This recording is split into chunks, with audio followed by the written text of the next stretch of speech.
Welcome back to New Venture Mentor, everyone. Thanks for stopping by. I'm Kate Costa, your host, and this week we're going to talk about what to consider when you're naming your new business. Now, my cousin recently had a new baby. She's the cutest little munchkin ever, I might add. So anyway, her bookshelf was filled with books of baby names to help her choose. Your child is going to carry the name you give her forever, so you want to choose wisely. Some people might be dicks about it, Northwest, but most new parents take this decision seriously. Now, if you're an entrepreneur, your business is almost like your baby. So one of the first things that new entrepreneurs need to do when getting ready to launch their new business is to come up with a name for that business, one that customers will remember and that you'll still love many years from now. While Shakespeare may have you believing that a rose by any other name would smell as sweet, that's not entirely true. There are many studies that have shown how our preconceived notions of something affect our experience of that thing. The same wine tastes better when test subjects are told it's expensive versus when they're told it's cheap, for example. Or the same resume gets pushed to the side if it has a woman's name or an ethnic name at the top, and chosen for the finalists pile if it has a traditional white male name. Now, that means that what you name your business really does matter. So you want to make sure that you choose wisely before you lock down the company name that will travel with your business into the future. With that said, here are some tips for choosing a great name for your business. First up, you want to make your company name memorable, and there are a few quirks of the human mind that can help with this. A business name that rolls off the tongue and just sounds nice is easier for your customers to remember. If you can alliterate or rhyme without sounding like a complete cheeseball, of course, go for it. You also want your business name, if possible, to look pretty when it's written out, not just sound pretty when it's said aloud. This is called letter form beauty, and it's especially important if you offer something that's meant to make a customer just feel good. For example, you don't want a spa to have a name that looks ugly on the sign, because people would then rather go to the spa down the road with a pretty sign. While you're focused on making the name look and sound pretty, you should also try to add in some unique letters. For whatever reason, words with letters like J, K, Q, V, W, X, Y, and Z, basically the letters that would help you crush it at Scrabble, are more memorable. Finally, it's helpful if the name that you choose both relates to what you offer and conjures up a mental image of a physical thing.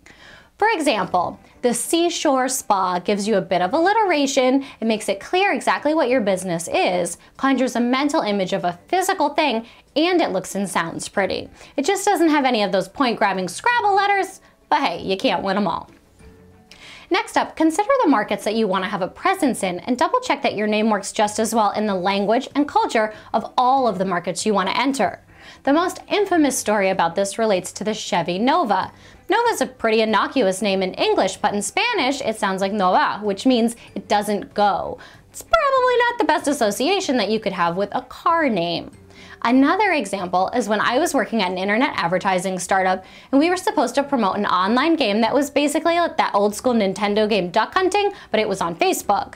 Now, no big deal overall, but the word for duck in Spanish is also an incredibly derogatory term for a gay person in Puerto Rican slang.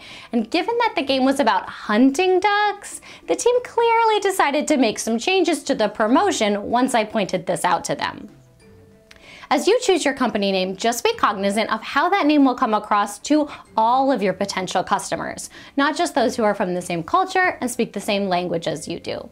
You'll also want to check that this perfect name you just chose is actually available. Is the domain name free? How about all the social media monikers? Can you trademark the name, or is somebody else already using it?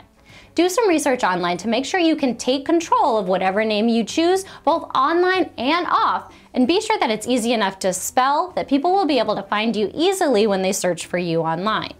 Finally, take every bit of this advice with a grain of salt. These tricks are guidelines to help you select a memorable name, but they shouldn't cause you to obsessively try to find a name that includes every single one of them and ends up sounding forced and weird. Also, there are obviously examples of companies that ignore pretty much all of these rules and are still memorable and have become a part of the language, like Google, for example. You can break all of the naming rules and still be successful, and you can follow all of the naming rules and fail. But if you want to give yourself a leg up, you might consider some of these naming tips as you choose your company name. That's it for this week here on New Venture Mentor. Thanks for watching, and I hope you found this video helpful. If you liked it, please let me know by giving me a big YouTube thumbs up, and I certainly won't be offended if you feel compelled to leave me a small fan funding donation to help me keep this channel alive.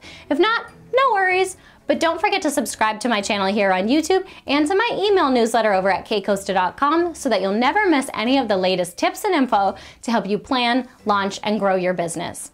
Thanks again for watching, and I'll see you next time on New Venture Mentor.